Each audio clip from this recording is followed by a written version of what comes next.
The American Institute for Cancer Research.org, they put together this blueprint in regards to what we can do in order to implement lifestyle changes to optimize our nutrition, okay? These are general nutrition guidelines and things that we can incorporate into our lifestyle to prevent chronic illness, such as cancer, diabetes, cardiovascular disease. So I'm going to be talking and touching base on different aspects of this, but I'm also going to be discussing certain things such as treatment-related side effects, things that you might be struggling with, and also just healthy eating nutrition tips.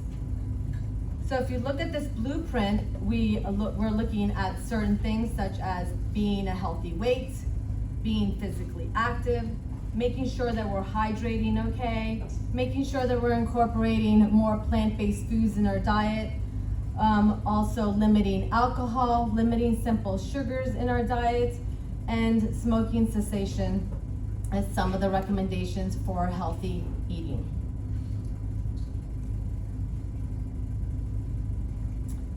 So for today's discussion, we are looking at nutritional goals and guidelines during and after treatment. The take-home message for today is going to be, these are general guidelines. When you meet with a dietitian, we are looking at very patient-specific needs. We're going to be looking at guidelines for nutrition that incorporate other medical conditions you might be dealing with, such as diabetes, if you have a history of diabetes, chronic kidney disease, liver disease. When you meet with a dietitian, the diet is very patient-specific, taking into consideration all of these issues.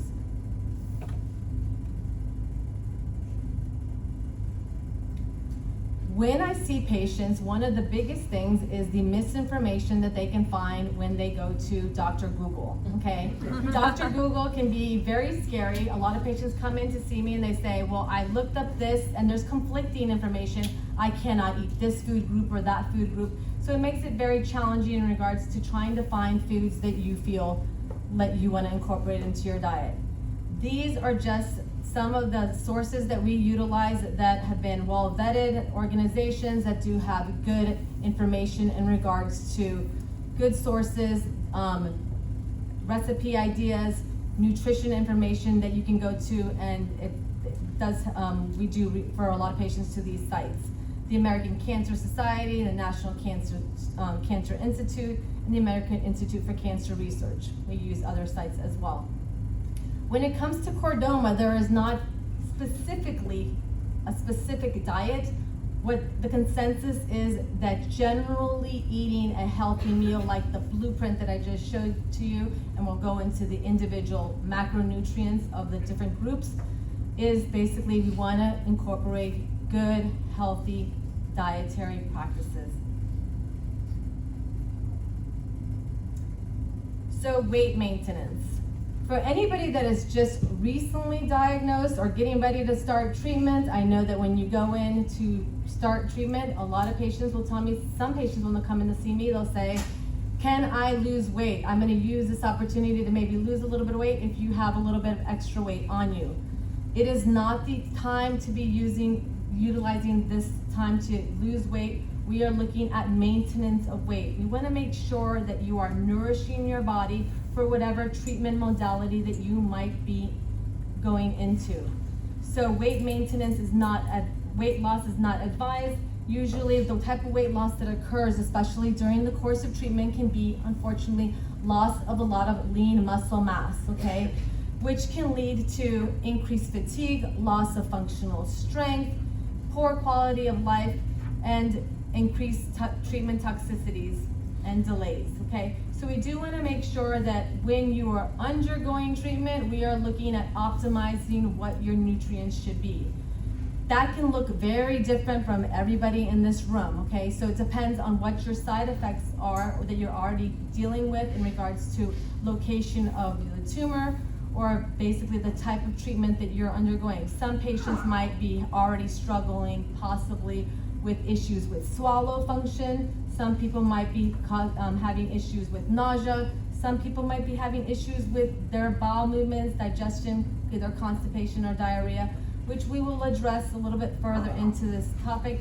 But the most important thing is that while you are undergoing treatment, hydration, and getting your macronutrients in, your carbohydrates, your protein, your fats, basically to help sustain, help in regards to how you're feeling is the focus. So one of the things for a lot of patients that are undergoing treatment might be help the reverse, basically trying to maintain weight. They're losing weight, they've already noticed they're having a poor appetite. One of the recommendations, and this is for pretty much a lot of different cancer treatments, is basically focusing on small, frequent meal pattern of eating.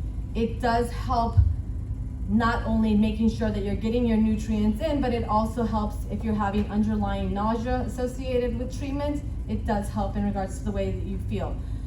Taking your medications, if you have nausea medications, is also really important. We want to make sure that every bite that you eat during the course of your treatment is, calorie dense, protein dense, if you are struggling with weight maintenance.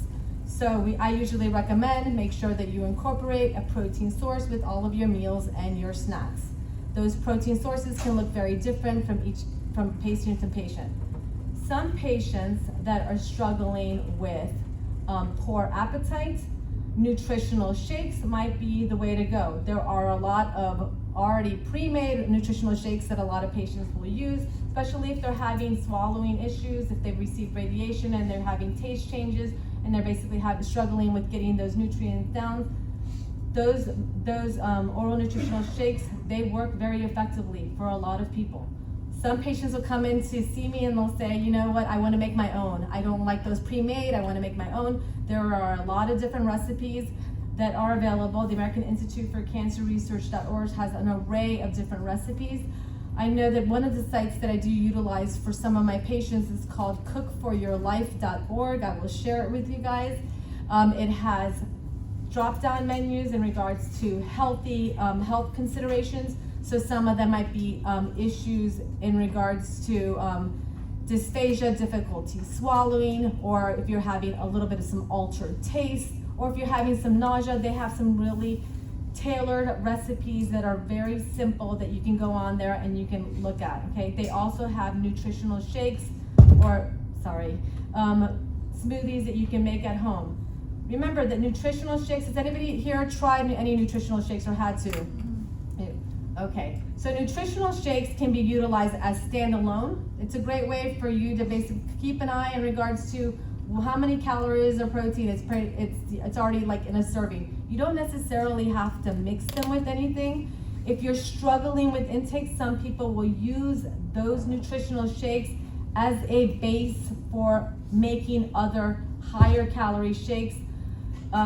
Usually my recommendation is when we're making nutritional shakes or smoothies, just remember if you're dealing with nausea associated with treatment or basically having difficulty with the volume that you're consuming, most smoothies that are made at home, they're pretty big, okay? And trying to get those calories all at once does not always work. I usually recommend try to keep it to like an 8-ounce serving and you kind of spread it out throughout the day, because most people will say, Patricia, I drank a 700, 800 calorie shake, but then they'll say I don't feel like eating the rest of the day because I'm a little bit nauseated. It is better to have a smaller portion spread throughout the day. If we are talking about, we're not necessarily having much side effects, we've already completed treatment, we're just looking at what should we be eating, we are looking at balance, a variety of different nutrients. Diet restrictions, I know that there's many diets out there that you might be looking at. It's not necessarily recommended during the course of treatment. Because of the side effects associated with treatment, there might be things that you might feel like eating that are more comfort foods. That is absolutely fine. Yes, if you're feeling well, and I tell my patients all the time, if you're feeling well and you're coming in, you're saying, okay, how should I eat? I'm gonna say, well, let's eat all these, let's add some veggies, let's add some fruits, let's add different things. But the reality is that when you're undergoing treatment, some of these foods might not at all look appealing to you. And if we're having digestive issues, if we're having radiation in certain parts of our body, if we're having diarrhea or constipation, those nutrients might not look the way that plate that we see on this side, which is the New American plate, It might not look like that. It might look just like the other picture, which might be a little bit of some noodles, maybe some like chicken or some protein, some eggs, okay. And it's fine. Hydration is one of the things that I feel like a lot of my patients do struggle with, okay? Hydration is very important. Unless you have a diagnosis of, let's say, congestive heart failure or some diet restriction that your cardiologist has placed you on, usually we do say we want to make sure that you are hydrating while during the course of treatment. That would be if you're having nausea or vomiting, we want to make sure that you are replacing those fluid needs. If you're having excessive bowel movements, we're also replacing those fluid needs. If you're having constipation, you also need those fluids, okay? So when we're looking at hydration, just remember that those protein shakes and those smoothies, okay, the oral shakes that are already sold over the counter, they are about 78 to 80% water, okay? So that does encompass some of the fluids. So if you're basically having a poor appetite, it is almost preferable that you're having these shakes in your diet because you're getting some nutrients at the same time that you're getting some hydration. Water, milk, juice, decaffeinated tea or coffee, soups, broths, all of those will go towards your hydration, okay? Everybody in this room has different needs for hydration. It depends on your age, it depends on your weight, okay? So having that number, usually we say, I'm sure everybody's heard it, 8 to 10 glasses of water a day. Usually it's about 2 liters. But if you're a very petite person, it might be a little bit less, okay? But it's basically, those are things that you would discuss if you were being followed by a dietitian, which I strongly recommend for anybody that's got a diagnosis of cancer, that you get some type of screening initially, even if we're not really struggling with symptoms. It's basically just to look like, how can we optimize your nutrition?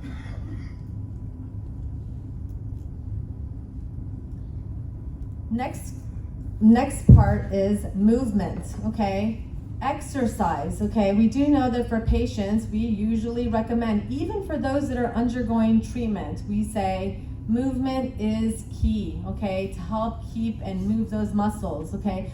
What the recommendation is for patients is that we do at least 150 minutes of exercise per week, okay? Now that can look very different from what does exercise include. You can be doing exercise from a chair. You can be doing physical therapy. Some people might have very limited mobility, some people might not. I have patients that are going to the gym. I have patients that are doing more cardiovascular exercises.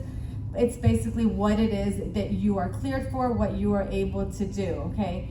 During the course of your treatment, one of the things is, just listening to your body, obviously resting when you are feeling very fatigued, but I do encourage that if you're able to even do like a light walking while you're receiving treatment, I strongly encourage it. You will feel better if you're able to, okay?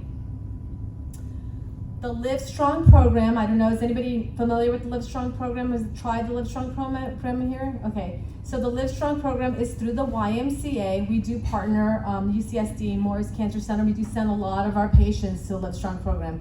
I know that they put you with a personal trainer. It is a free service, okay? They take groups of patients. Some of our patients are actually actively receiving treatment. Some of our patients have finished their treatment. But they look at whatever your physical fitness is at that point in time, and they basically help you kind of tailor what would be appropriate in regards to movement goals. A little bit of movement counts, so it's something that I strongly recommend, but there's different programs. I do know that the Live Strong program have gotten great feedback in regards to some of our patients. So if you're in San Diego, I do know that they do have those programs available. Not every single YMCA does, but I do know that the La Jolla one, the one out in Mission Bay, does have the program. There is a waiting list, but something that you guys can look at. So we're gonna go into barriers to nutrition managing treatment-related side effects, okay? Some of the side effects that we see in oncology are the following, mainly that could really impede ability or desire to eat, are nausea and vomiting, diarrhea or constipation, possible taste changes, issues with swallowing, mouth sores, tenderness, fatigue, pain, or indigestion, okay? I'm gonna briefly go into this, and then we're gonna kind of go into what healthy eating is if you're not having these symptoms, but I think it's important just to remember that even if you've already completed treatment, let's say you received radiation and you're a couple months out, some patients might be still struggling with possible issues with swallow function, with lack of taste, and different, digestive issues. So nutrition and the way that those nutrients are delivered might be very different from patient to patient.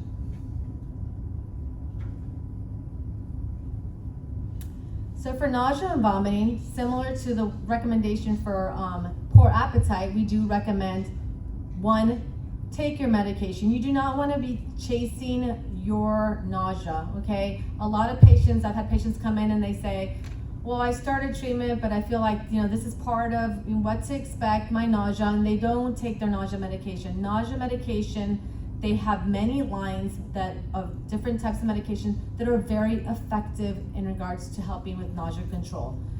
Most patients, we say, eat small, frequent meal. Even if you do not feel like eating, you will generally feel better with eating something small. So I'll usually recommend eating every 2 to 3 hours, something small, kind of grazing through the day as opposed to trying to get your nutrients all in, okay?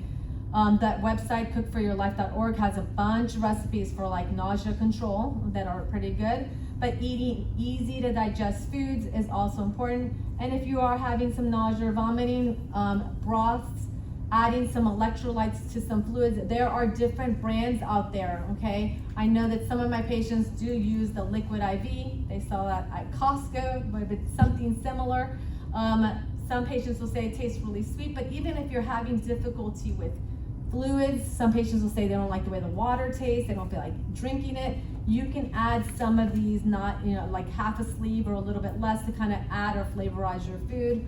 Or you can basically infuse some of your water also with some fresh fruit or some veggies to alter the taste. Diarrhea and constipation is something that we see in practice. So if we're having diarrhea, we do say, you're gonna work with the dietitian also, basically reducing some of your insoluble fibers, things that are a little bit harder to digest, and adding soluble fibers. So some people will utilize like Metamucil wafers. They'll have like rice, banana, toast, okay? Also, the big take home is going to be that you need to reinforce fluids, okay? Electrolytes. If you're having a lot of loose stools, you wanna make sure that you are replacing those electrolytes, okay? Constipation, adding fiber into your diet. Now remember that with a healthy, balanced diet that is very focused on plant-based foods, you are going to be adding those fibers into your diet. Stone fruits, whole grains, legumes, those are good. Movement, okay? If your movement is very limited, it can also contribute to the constipation. Also, pain medications, they can really slow down your digestion, okay? So broths, the Noon, the liquid IV, some people will even do like just Gatorade, half Gatorade, Pedialyte, Powerade, half it with some water, and it just depends on what you're able to get down. In regards to while you are undergoing treatment, restrictions are very liberalized, okay? But we do want to make sure that we are hydrating. Fatigue. Fatigue is one of the main side effects that I do see for a lot of patients, which we talked about. Believe it or not, low intensity movement can also help with fatigue, okay? So basically moving is going to help even though you're feeling a little bit tired. So if you're feeling a little bit uptake in regards to like, I'm feeling a little bit better, I've been grazing throughout the day, and drinking maybe a little bit of some protein shake to feel a little bit of energy, that is the time to try to find that time to go on a walk with your loved one or some, just a light walk, or even doing things around the house, just kind of getting up and doing things around the house if you can, okay? But rest when it's needed. Poor appetite is finding out why it is that you're having a poor appetite. So a lot of our patients will come in and be like, I have a poor appetite. So what is it that's impeding your appetite? Is it issues with swallow? Is it issues with taste? Is it issues with nausea? So it's basically addressing those different things that you're having to deal with, basically to help in regards to mitigating the symptoms with food selections. We want to make sure that we're adding in foods that kind of are tailored to help mitigate these symptoms. So quick and easy nutrition, finding foods like oral nutritional shakes, again, Ensure, Boost, there's Orgain, there's Kate Farms, there's many different products out there. I would say that one's not necessarily better than the other. The one that's going to be better is the one that you can tolerate, because some patients will say, Patricia, I tried this shake, it tastes like it leaves a horrible aftertaste, or it just doesn't work for me. You can utilize those as a base of different shakes. So what should we eat? Am I that far over? No, perfectly fine, go for it. Okay. Sorry, I'm a talker. Balanced diet. If you are already completed your treatment and you are already just basically looking at trying to incorporate things into your diet to try to reduce, likelihood of any chronic disease, we look at balance of the diet. So we do say that there is a strong focus on plant-based foods. We do want to include proteins with your meals and your snacks. We want to incorporate different fruits and veggies. Now remember that if you're not a person that likes to eat vegetables, you can also drink your veggies, okay? So some patients will make like green juices and they'll make a smoothie at home. Some patients will puree their veggies into like different types of starches to kind of add those vegetables if you're not, doesn't necessarily something that you really like to eat. One of the recommendations is aim for 5 servings of vegetables per day, 2 to 3 servings of fruit. Include a variety of colors, okay? We do know that the variety of colors do give different types of phytochemicals, fiber, things that are going to be good in regards to prevention of chronic disease. So a lot of patients will come in and they'll say 5 servings a day, Patricia, I can't even get one. Believe it or not, it's not that much, okay? A half a cup of veggies is considered 1 serving, okay? So if you're looking at this plate here, which is basically 2/3 of like some grains and some veggies and some fruit, if you're just looking at half of the plate is already about 1 cup serving, you already have 2 servings of some veggies, okay? So if you're doing that with all of your different meals, you will be way ahead. And if you're adding some veggies into your snacks, it's a good way to add those vegetables. So the American Institute for Cancer Research says, emphasize foods that can reduce risk for cancer and other chronic diseases. Get started by converting at least 2/3 of your plate with plant-based foods such as whole grains, vegetables, fruits, and beans. And the remaining 1/3 of your plate may be filled with an animal-based protein such as seafood, poultry, dairy, and foods, and occasionally some lean red meats. When we're looking at whole grains, we want to ensure that we are adding some choose your whole grains over refined grains. Now obviously that's going to be a little bit different if you're having loose stools or bowel issues. It might be more like the refined grains that might be a little bit more easier to digest. But the whole grains do have extra fiber, they're richer in vitamin B's, vitamins, and you want to incorporate some non-starchy vegetables like spinach, broccoli, zucchini, eggplants, carrots, Brussels sprouts also. So you want to incorporate all of these good foods in your diet. Lean proteins. Protein is one of the things that we want to make sure that we are incorporating, especially if we lost a lot of muscle mass during treatment, if we're basically trying to maintain your stamina. So we want to choose lean proteins, again, fish, eggs. There are a lot of plant-based proteins. Some patients might say, you know what, I'm following a vegetarian diet or a vegan diet. There's basically, you can do tofu, you can do edamame, you can do nuts, seeds. You can do protein shakes to add in some protein sources. One of the recommendations is to limit red meats in your diet to 1 or 2 times per week, and you want to avoid your processed meats, okay? Does it mean that you can't have a little bit of some steak? No, it does not mean that you cannot have these things in your diet. It's just basically saying limit it, okay? Choose healthy fats from whole foods. So adding avocado, nuts, seeds, flax seeds, fatty fish, salmon, mackerel, sardines. Those are just some suggestions. We want to limit fried foods in your diet, and we want to, and those savory snacks, it means it's something that's a small part of your diet, not necessarily the entire part of your diet. However, if you are having a lack of appetite and you're undergoing treatment and you say, Patricia, I want to eat this, and that's pretty much the only thing you can tolerate, you know, it's very liberalized again. We want to make sure that you are getting some form of nutrition in, okay? And limiting fast foods in your diet. Snack the right way.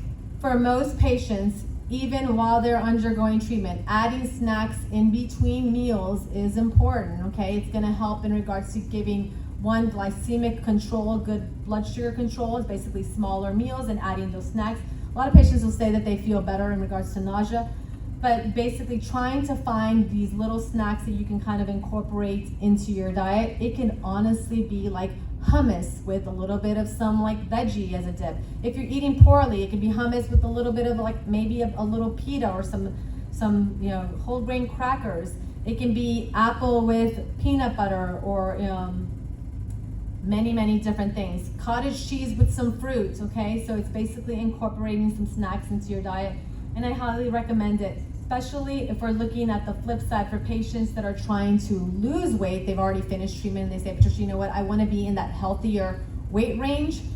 I think that and I do a lot of weight loss for patients that have completed treatment. They say, you know what, I'm already done with treatment. You told me not to lose the weight while you were undergoing treatment. Now we basically want to focus on getting more into that ideal body weight to reduce any possible reoccurrence or any issues with prevention of diabetes. So we do look at incorporating 3 meals, maybe 2 snacks, but that would be tailored to you in regards to working with your dietitian. I'm sorry I went over. No, you're fine. Okay. You can actually take questions. Yes. I'm gonna take some questions, okay? For anybody that has any questions regarding nutrition. Go ahead. So I'm sure I'm not the only one. Depending on tumor location, a lot of chordoma patients deal with some nerve loss and loss of bladder and bowel function or control, and they end up on a bladder and bowel regimen or a process that they kind of do. And I've talked to some patients who have to manage it mechanically, whether it's with colostomy or things like that, or use diet to try and improve regularity. Is that something that you would recommend finding maybe a dietitian who specializes in it, or do you think any dietitian would be willing to talk to a chordoma patient who says, hey, I have this loss of function and I'm looking to try and make my life as livable and as comfortable as possible? So that would be something that would be managed probably from an oncology dietitian. We're going to be looking, especially if you're having a colostomy bag or anything like that, or but it's also medication management at the same time, so medication at the same time as nutrition intervention. I think working as an interdisciplinary team is the strong focus in regards to helping mitigate those symptoms. So we would be going over like what the diet looks like, what the bowel movements look like, and basically modifying diets and nutrients based on what would be the best, whether it's adding some soluble foods, basically, or reducing a little bit of fiber. It depends on what the symptoms are. So we do work with patients. Most registered dietitians that are working specifically also with like GI, might obviously be very effective also to help mitigate those symptoms. Awesome. Does anybody have any questions? How about preservatives and insecticides in our foods, fruits and vegetables? So you want to wash your produce, okay? That's the biggest thing. I know that a lot of patients will say, should I be doing organic or should I be doing, just regular foods? I usually say washing your produce is fine in regards to the evidence. So basically, if you're washing your produce well, that's the recommendation. If you are a person that's already doing more like organic foods at home, there is actually an app that's called The Dirty Dozen, okay? And you can look and see, like, you're familiar with it? I am. Yeah. How about baking soda when you wash your fruits and vegetables? You can do that. Yeah, some people have like a vegetable oil cleaner as well. Absolutely. Is that a good idea to do that? You can do that, but you can honestly do it with some fresh water. Okay. Yeah. A friend of mine who's not a dietitian keeps telling me to cut sugar out of my diet. He says sugar feeds cancer. And my doctor says I'm gonna go with your doctor's recommendation that it is no, okay? Unfortunately, you cannot starve your cancer, okay? So it's basically when we say reducing sugar, what is the actual link? It is more so that people that consume large quantities of simple sugars, they might have issues in regards to possible diabetes or being overweight, okay? There is a strong correlation with obesity, underlying inflammation, and basically development of certain types of cancer, okay? For a lot of patients that are undergoing treatment, their appetite is poor, and this is what I usually tell my patients. Most patients that are come in, they're not eating these huge meals or consuming large quantities. Think about it, if you're having a small portion of meal, then you're almost following, I would say, a diabetic restriction. Your portions are little, so you're not ever really consuming an excess in regards to blood sugars. Does that answer your question? Yeah. Okay. Back there? Our son is on chemotherapy. Mm-hmm. And his oncologist said, do not take antioxidants. Can you explain why?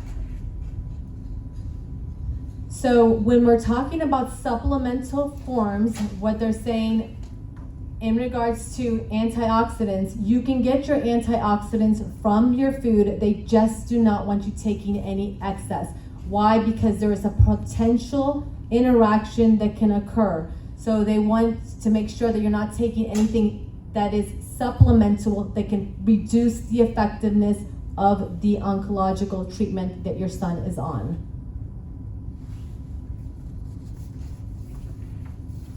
Does anybody have any other questions? Awesome. Thank you so much. Thank Thank you. you for having me. If you guys have any questions,